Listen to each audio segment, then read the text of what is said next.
Hey everybody, welcome back to the channel, RC Morty Hobbies. I'm just going to give you an update of what's going on with the train project, my train layout.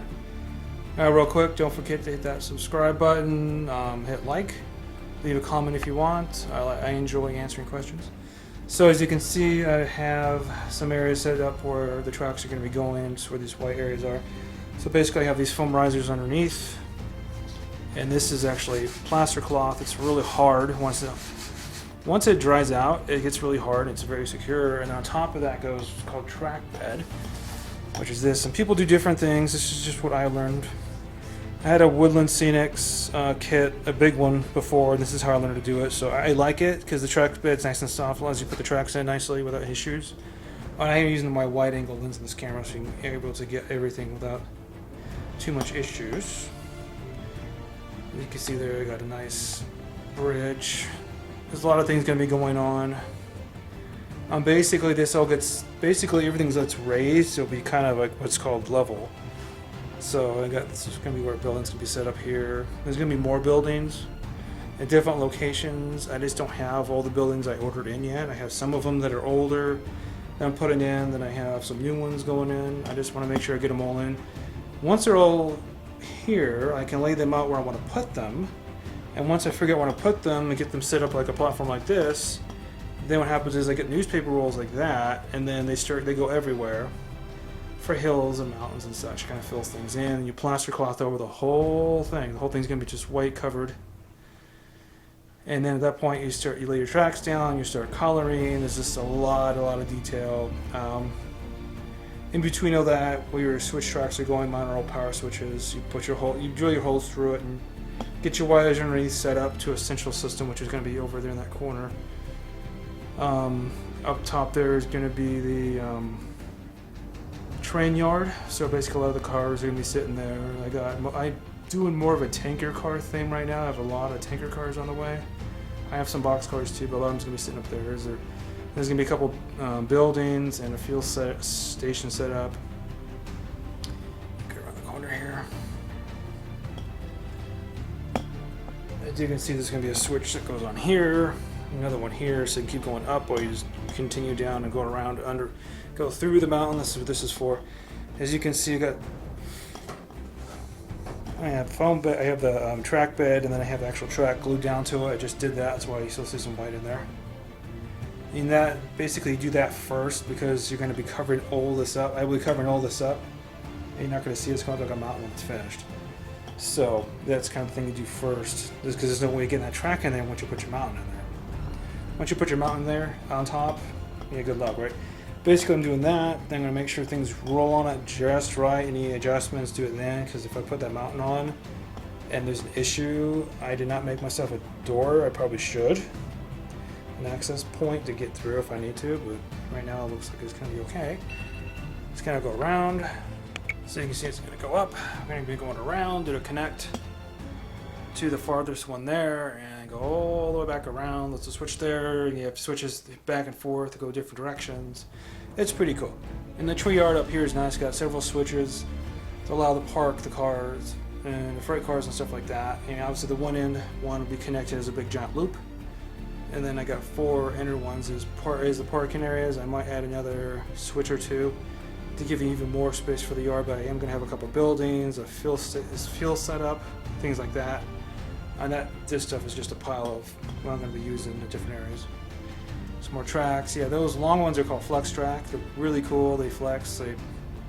They are pretty nice, and they're longer, 36 inches a piece. I got another 5 of those coming in with 6 more straight 9-inch straight tracks, so that's good.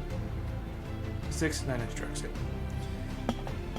So basically, where long stretches and my train yard are going to have that flex track, and the flex track's good for corners and turns and things like that. But right now, I'm using them because they're longer. I don't need as many of those smaller straight pieces, so they're going to be used in the yard. This long stretch down here, different locations, but mainly the yard in a couple of different places. So I got 5 of those coming in. I got tons of curves. I have the longer locomotives, so this is basically as sharp of a return as you go. Any sharper, and the longer locomotives won't work. I've had a long one before, and I know that. So I like the longer locomotives. They're pretty cool. They're big, and I got 3 of them. I got one that just showed up. I have another one that should be coming in probably next week, and then another one I'm going to be ordering soon. I'm going to get a switcher car loco too, which kind of pulls things around and helps line up things up for the bigger truck car. Yeah, as you can see, everything's looking pretty good. That's my quick update. Okay, well, yeah, that's the update, but this is the my project center room. I got all the stuff. It's not everything. Anyway, it's not even everything I have coming in. I have a lot of stuff coming in. This is the one locomotive that showed up. It's a Bachmann, has sound, it's digital, pretty cool. HO scale, everything is what I'm doing. I have another one's called Walters. It's a bit nicer than this, and then even a step above that is a Bauer limited import. It has a smoke feature to it. Pretty damn cool. They're all diesel locomotives. I really like that era. I have this old steamer one. I will be converting into digital with sound at some point. And a couple of the old ones, no sound. These guys here, they're digital as well. Kind of what got me into these a while ago. Got a box of really old stuff I had ordered for $35 from some guy. Has a bunch of various things, basically a little train station. Very old parts, even the figures are like metal. Pretty cool. I kind of like some of that vintage stuff. Some of the newer cars I bought, these tanker cars here. They come with plastic wheels, but they have nice couplers, so I bought a bunch of metal wheels. Oops. Kadee metal wheels, Kadee metal wheels. I bought those. I actually have 2 more boxes of these with more couplers on the way. These are some of the coupler packages, but I have a big box of couplers. I have 2 more boxes of wheels. We convert everything with plastic wheels into metal ones. They stay on the track a lot nicer. They're heavier, give you a cleaner look and a much nicer sound as we're going over it. Because I'm using code 83 track, which is slightly shorter. As the 100s or the typical ones you get, they're taller. Code 83 typically is a more genuine scale parents. So you do definitely want to use metal wheels in heavier cars with weights. Make sure they stay on them and don't jump. It was my last experience when I had to do that.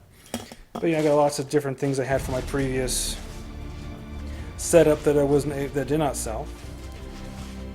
And speaking of selling, I did sell my Project Silver truck. I sold my what was that called? The grind hauler truck is sold. Also my grave digger truck is sold. I got these 2 guys left. I'm probably not going to sell them because they are the most expensive ones. Most people aren't willing to drop $2,500 for a dump truck, which is fine. Even though I did do a lot of upgrades to it, which is fine. I like keeping a couple RC things around. I know I'm going to want to get back into RC stuff in the summer. Probably not going to order anything RC wise and just use what I have. For now, I just want to keep a focus on all the train stuff I'm doing and build a big setup. I have a smoke machine, fog machine. I'm sorry. I have a fog machine. I got all kinds of fun things to play with and use. I'm thinking about reading like creepy stories as the train's running across, doing their thing. I have a nice high-end control system on its way. It's actually wireless. Actually, you're able to simultaneously control 2 different trains at once, 2 different things. There's also a function that connects 2 of the same locomotives together, but I'm not doing that. It's just basically 2 different locomotives at the same time, different speeds. It's nice. It's wireless. The reason I went with that is because I can walk around it without dragging a cable with it. And there you go. So that's the update. I'll talk to you guys soon and keep you updated. Stay tuned.